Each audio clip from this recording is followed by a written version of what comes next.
지난 주일 예배 때부터 시작해서 특별 새벽기도의 한 주간 동안에는 에베소서를 이제 매일 한 장씩 묵상을 하기로 했습니다. 지난 주일에는 그리스도인의 정체성에 대해서 우리가 살펴봤죠. 그리스도인은 예수를 믿는 자들이라고 했습니다. 그리고 예수를 믿는 자로서 믿음으로 신실하게 살아야 한다고 했습니다. 그리고 그리스도인은 하나님의 택함을 받은 자들이라고 했죠. 창조전부터 우리를 선택하신 그 하나님의 은혜를 생각하면서 하나님을 높이고 찬양하는 삶을 살아야 한다고 했습니다. 또한 그리스도인은 하늘나라를 상속하는 자들, 상속받을 자들이라고 했습니다. 하늘나라를 상속받아서 주와 함께 왕노릇하게 될 것입니다. 그렇다면 주와 함께 왕노릇할 훈련을 받아야 하는데 그것이 바로 인내하며 주와 함께 죽고 주와 함께 사는 것이라고 말씀을 드렸습니다.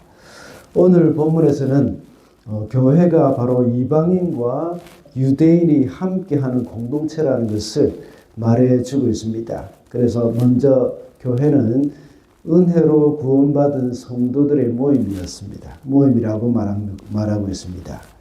이렇게 은혜로 구원을 받게 된 목적이 7절에 잘 나타나 있죠. 이것은 하나님이 우리에게 베풀어 주신 그 은혜가 얼마나 풍성한지를 장차 올 모든 세대들에게 보여주기 위해서 그렇다는 것을 기록해 놓고 있습니다. 그리고 10절에 보면 우리가 선한 일을 하면서 살아가게 하시려는 것이다 라고 말씀을 하고 있습니다. 그리고 이어서 교회는 그리스도의 십자가로 인하여서 화평을 이룬 공동체라는 것을 또 말씀하고 있습니다. 그리스도의 십자가로 인해서 이방인과 유대인이 화평을 이루었고 또 하나님과 인간이 화평을 이루었다고 말씀하고 있습니다.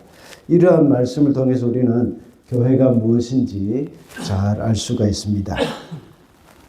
먼저 교회는 구원의 공동체입니다.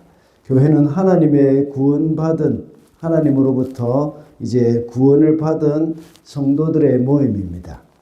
그 구원은 바로 은혜로 받은 것이라는 겁니다. 8절과 9절을 한번 보겠습니다. 우리 다 같이 읽어볼까요? 8절 9절 시작. 여러분은 믿음을 통하여 은혜로 구원을 얻었습니다. 이것은 여러분에게서 난 것이 아니요 하나님의 선물입니다. 행위에서 난 것이 아닙니다. 그러므로 아무도 자랑할 수 없습니다. 오늘 본문 1절부터 10절까지는 은혜로 성도가 구원받은 것과 그 구원의 목적에 대해서 말씀을 하고 있습니다. 9절에 보면 은혜로 구원을 얻었다고 했는데 은혜라는 말을 여러분들 아마 아실 겁니다. 받을만하지 않지만 그런 사람에게 값없이 주는 선물, 이것이 바로 은혜입니다. 우리가 은혜로 받은 구원이기 때문에 우리는 자랑할 수가 없는 것이죠. 전에 우리가 어떤 사람이었는지를 알 때에 그 은혜가 더 크게 느껴질 것입니다. 전에 에베소 성도들은 어떤 사람이라고 나와 있습니까? 1절에서 3절에 보면 전에는 어떤 사람이었는지 그것을 잘 설명해 주고 있습니다. 이 세 구절이 말해주는 것은 에베소 교회 성도들이 그리스도인이 되기 전에 영적인 상태가 그들은 어땠는지 그것을 잘 나타내주고 있는 것이죠. 어떤 사람이라고 했습니까? 그들은 모두 과거에 죄와 허물로 죽어 있었고 그리고 세상과 이 사탄의 지배 아래서 육신의 욕망대로 살았다는 것이죠. 그러면서 하나님의 진노 아래에 있었던 사람들이라는 것을 말해주고 있습니다. 한마디로 말하자면 죄 가운데 죽어서 하나님의 진노 아래에 있는 존재라는 것을 말씀을 해주고 있습니다. 이 도저히 구원을 얻을 만한 그런 자들이 아니라는 것이죠. 이러한 영적인 상태에서 에베소 교회 성도들뿐만 아니라 오늘날 우리도 똑같았습니다. 도저히 구원받을 만한 자격이 없는 안 되는 그런 사람들이었다는 것입니다. 그런데 하나님이 아무런 자격 조건도 없이 우리를 구원해 주신 것입니다. 이것이 바로 은혜입니다. 지난주일에도 말씀드린 대로 천지가 창조되기 전에 우리를 선택하셨다는 것은 바로 우리의 어떤 조건이나 자격을 보시고 선택하신 것이 아니라는 말과 같은 맥락입니다. 하나님의 구원은 바로 이런 것입니다. 신명기 7장 7절에도 보면 하나님께서 이스라엘 백성들을 이집트에서 구원해 주신 것은 다른 민족들보다 수효가 더 많기 때문이 아니라고 말씀을 하셨습니다. 오히려 다른 민족 중에 가장 적다고 이렇게 말씀을 하셨습니다. 그저 하나님이 그들에게 은혜를 베푸셨다는 것입니다. 교회는 바로 이러한 사람들의 모임입니다. 구원받을 자격이 없는 사람들이 구원을 받아서 모인 그런 자리이죠. 그러므로 우리는 구원받기 위해서 어떻게 해야 할까요? 우리가 구원받기 위해서는 아무것도 할 것이 없습니다. 아무것도 할 필요도 없습니다.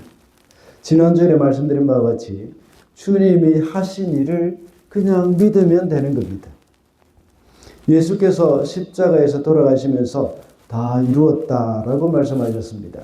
이 말이 의미하는 것이 뭡니까? 우리가 구원받기 위해 모든 일을 다 예수께서 다 이루어 놓으셨다는 것입니다. 그렇기 때문에 구원받기 위해서 우리가 할 일은 더 이상 없다는 것이죠. 그런데 이제 구원받은 우리가 해야 할 일은 있습니다. 구원받기 위해서 할 일은 없지만 구원받은 후에는 우리가 할 일이 있다는 것입니다. 그것은 하나님이 우리를 구원하신 그 목적이라고도 할 수 있습니다. 그렇다면 하나님이 자격 없는 우리를 이렇게 구원해 주신 그 목적이 무엇입니까? 오늘 본문 10절에 잘 나타나 있습니다. 그 이유는 선한 일을 하며 살아가게 하려는 것이다 라고 기록되어 있습니다. 선한 일이라는 것은 하나님이 기뻐하시는 일입니다. 그러므로 은혜로 구원받은 우리는 하나님이 기뻐하시는 일을 하면서 살아가야 합니다. 내가 생각하기에 착한 일, 이것이 아니라 하나님이 기뻐하시는 일, 이것이 바로 선한 일입니다. 구원을 얻기 위해서 할 일이 없지만, 구원을 얻기 위해서 우리가 해야 할 일은 없지만, 구원을 얻은 후에 성도는 하나님이 기뻐하시는 일을 하면서 살아야 한다는 겁니다. 하나님의 나라의 법을 따라서 살아야 합니다. 그래서 구원받은 하나님의 자녀답게 우리는 살아가야 하는 것이죠. 둘째로 교회는 화목의 공동체입니다. 교회는 어떤 공동체라 했습니까? 바로 화목의 공동체라는 겁니다. 16절 말씀을 보겠습니다. 다 같이 읽을까요? 시작. 원수된 것을 십자가로 소멸하시고 이 둘을 한 몸으로 만드셔서 하나님과 화해시키셨습니다. 오늘 본문 11절부터 22절까지의 말씀에서는 주님의 십자가로 인하여서 화해의 역사가 일어났다는 것을 말씀하고 있습니다. 그 내용이 바로 16절 안에 다 들어 있습니다. 여기서 그리스도께서 행하신 두 가지 차원의 화해를 볼 수가 있습니다. 하나는 이 둘을 한 몸으로 만드셨다는 것입니다. 그리고 또 하나는 하나님과 화해를 시키셨다는 것입니다. 이 둘이 한 몸이 되어졌다. 둘이 한 몸으로 만들었다. 이 둘을 한 몸으로 만들었다 하는 그 말은 이방인과 유대인을 한 몸으로 만들었다 하는 말입니다. 이방인과 유대인의 화해를 이야기하는 것이죠. 옛날부터 유대인들은 이방인들을 아주 무시했습니다. 유대인이 이방인을 무시하니까 이방인도 역시 유대인을 좋게 여길 리는 없겠죠. 사람으로 취급을 받지 못했습니다. 유대인들과 이방인 사이에는 유대인들이 이방인들을 그냥 사람으로 취급하지 않고 그냥 개나 돼지처럼 짐승 취급을 했습니다. 그 예로 사도행전 10장에 보면 베드로가 고넬료를 만나러 가는 장면이 있지 않습니까? 그 고넬료의 초청을 받고 집을 방문합니다. 고넬료는 어떤 사람입니까? 어떤 사람입니까? 백부장이고 이방인이었죠. 고넬료의 집에 들어갈 때에 베드로는 이렇게 말을 합니다. 아주 그는 불편한 마음을 가지고 있었던 것을 우리가 알 수가 있죠. 그가 이방인이기 때문에 불편한 마음을 가지고 말을 하는 것입니다. 그래서 그의 집에 들어가면서 유대인으로서 이방인과 교제를 하며 가까이 하는 것이 위법인 줄을 너희들이 알고 있을 것이다 하고 말을 하는 겁니다. 이렇게 말을 할 때에 보통 이방인 같으면 아주 기분이 나빴을 것입니다. 그러나 고넬료는 그것을 다 받아들이고 이제 용납합니다. 그래서 베드로를 집으로 들어오게 하죠. 이렇게 유대인과 이방인이 함께 하는 것 자체가 아주 불편할 뿐만 아니라 그들에게는 위법입니다. 그러나 베드로는 이어서 또 말을 하죠. 하나님께서 아무도 속되다 하거나 깨끗하다 하지 않다 하지 말라고 하셨다 하는 것을 말합니다. 이런 일은 바로 그리스도의 십자가로 인하여서 다 해결이 되어졌다는 것입니다. 지금은 이방인도 유대인도 구분이 없습니다. 그러나 마치 이방인을 대하듯 우리가 좀 관계를 하기를 어려워하는 사람들이 있긴 합니다. 나와는 스타일이 다르다고 느끼는 사람들이죠. 마음이 맞지 않거나 말이 통하지 않는 사람들, 이런 사람들을 아주 우리는 가까이 하기를 싫어할 수도 있고 인사조차도 하기를 싫어할 수도 있습니다.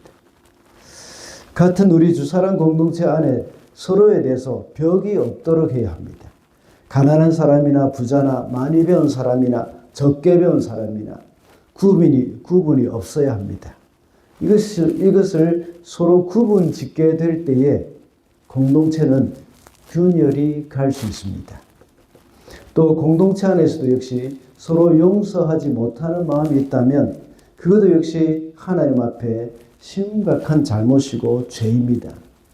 서로 용납하고 용서하는 것이 공동체의 가장 기본입니다. 누구에게든지 이런 마음이 있다면 그 사람의 심령이 어떻겠습니까? 그 사람의 심령이 황폐해져 가는 것이죠. 그 사람을 용서하지 못하는 마음이 내 마음 가운데 있고 관계에 껄끄러운 부분이 있다면 그 사람의 심령은 계속 거칠어지는 겁니다. 사람은 처음 만나면 모두가 서로 조심스럽게 행동하고 배려하는 마음이 있습니다. 그런데 시간이 지나고 서로에게 익숙해지면 약간 실정을 느낄 수도 있습니다. 부부간에도 그렇지 않습니까? 서로 만나서 연애할 때는 눈에 이렇게 콩깍지가 씌워져서 모든 것이 다 좋아 보이죠. 그런데 부부가 되어서 함께 살기 시작하면 자꾸만 마음에 들지 않는 부분이 보입니다. 그래서 그것을 지적하고 내가 이 사람을 고치려고 할 때가 많습니다. 내가 상대방을 고치려고 하는 것보다 내가 생각을 바꾸는 것이 더 빠르고 더 쉽습니다. 그리고 그것이 더 평화로운 방법입니다. 죄가 아닌 이상 그것은 내가 용납해야 할 부분이라고 우리는 생각을 해야 합니다. 그래서 그 사람의 행동이나 내 마음에 들지 않는 부분은 내가 용납하면 됩니다. 자기 자신이 바뀌면 되는 것입니다. 사람은 누구든지 100% 다른 사람이 내 마음에 들 수는 없습니다. 그렇지만 서로 맞춰가며 사는 겁니다. 내가 저 사람이 100% 마음에 들지 않는 부분이 있다고 한다면 다른 사람도 역시 내가 마음에 들지 않는 부분이 있다는 것을 우리는 기억을 해야 하는 것이죠. 그것이 바로 화해의 공동체로 살아가는 방법입니다. 또 하나는 하나님과 인간의 화해입니다. 그리스도의 십자가로 하나님과 화해시키셨다고 말씀하고 있습니다. 하나님은 거룩하신 분이십니다. 그래서 죄를 조금도 용납할 수 없는 분이시죠. 그렇기 때문에 죄를 가진 인간이 하나님께 가까이 나아갈 수도 없고 하나님과 교제할 수도 없습니다. 만약 인간이 죄가 있는 채로 하나님께 나아가게 되면 죽을 수밖에 없는 것이죠.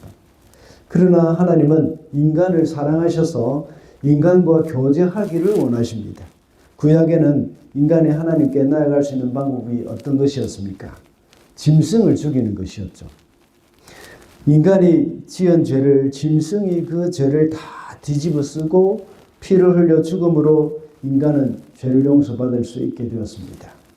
죄를 지은 사람이 제사장에게 가져오는 그 짐승은 바로 나 자신, 자기 자신을 대신하는 존재였습니다. 그 짐승의 죽음이 바로 자신의 죽음이었고 짐승이 흘리는 피가 바로 자신의 죄로 인하여서 흘리는 피가 되었습니다. 그래서 하나님은 그 사람의 모든 부정함을 짐승 때문에 용서해 주신 것이죠. 그러나 이제는 그리스도께서 우리를 대신해서 죽으셨습니다.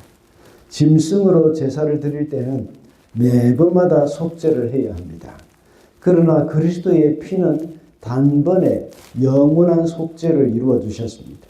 그래서 우리는 하나님과 화목하게 되었습니다. 우리는 더 이상 하나님과 원수가 아니라 화목하게 되어졌습니다. 하나님과 우리 사이를 화목하게 해주신 분이 바로 그리스도이십니다. 주님의 십자가로 인해서 우리가 하나님과 화목하게 되어진 것입니다. 더 이상 하나님 앞에 나아간다고 해서 죽임을 당하지 않습니다. 그리스도께서 십자가에서 돌아가시는 그 순간 성소의 휘장이 찢어진 것을 우리는 잘 알고 있죠. 이 성소 휘장이 찢어진 것, 이것이 바로 하나님과 우리 사이가 화목하게 되어졌다는 증거가 되는 겁니다. 성소의 휘장이 찢어짐으로 인해서 하나님과 인간 사이에 막힌 담이 다 허물어지고 화목하게 된 것입니다. 그래서 히브리서 기자는 때를 따라 돕는 은혜를 얻기 위해서 은혜의 보좌 앞에 담대히 나아갈 것이니라 하고 말했습니다. 이제는 더 이상 두려움으로 하나님께 나아가지 않게 되었습니다. 그러므로 우리를 위해서 십자가에서 죽으신 주님의 은혜를 누리는 방법이 무엇일까요? 그것을 은혜를 누려야 되는 겁니다. 하나님과의 화해의 관계를 누려야 되는 것이죠. 그것은 바로 하나님과의 교제입니다. 하나님과 원수가 되어서 은혜의 보좌 앞에 나아갈 수 없었던 우리가 이제는 마음껏 나아갈 수 있게 되는 것입니다. 우리는 그리스도의 공로로 하나님께 나아가야 합니다. 그리스도께서 우리를 위해서 새롭고 살 길을 내어주셨습니다. 그래서 주님이 내어주신 하나님과의 그 교제의 길을 우리는 마음껏 누려야 합니다. 날마다 은혜의 보좌 앞에 나아가서 그분께 기도하며 주님과 교제를 즐겨야 하겠습니다. 오늘부터 특별 새벽기도를 시작했습니다. 특별 새벽기도에 참여하는 것이 짐으로 생각하지 않기를 바랍니다. 이것은 그리스도의 피로 값을 치르고 우리에게 주신 하나님의 선물입니다. 이 특별 새벽기도를 통해서 하나님과의 그 교제의 기쁨, 이것을 누린다는 걸 생각을 가지고 이 주님 앞에 나와서 기도하며 주님과 깊은 교제의 시간을 누리게 되시기를 바랍니다. 교회가 무엇이라고 했습니까? 구원의 공동체라고 했습니다. 구원을 받은 사람들의 모임인데 바로 은혜로 구원을 받은 사람들의 모임이라고 했습니다. 또 우리는 모두가 구원받을 만한 자격이 없는 사람이 구원받은 그런 사람들입니다. 이 말은 구원받기 위해서 해야 할 일은 아무것도 없지만 구원을 받은 후에는 하나님을 기쁘시게 하며 살아야 한다고 했습니다. 이것이 구원받은 목적이라고 했습니다. 그리고 교회는 화목의 공동체라고 했습니다. 그 중에서 먼저 사람과 사람 사이를 화목하게 하셨다는 것을 우리가 알 수 있습니다. 그래서 우리는 서로 용납하고 하나가 되어야 한다고 했죠. 그리고 하나님과 사람 사이가 화목하게 되었다고 했습니다.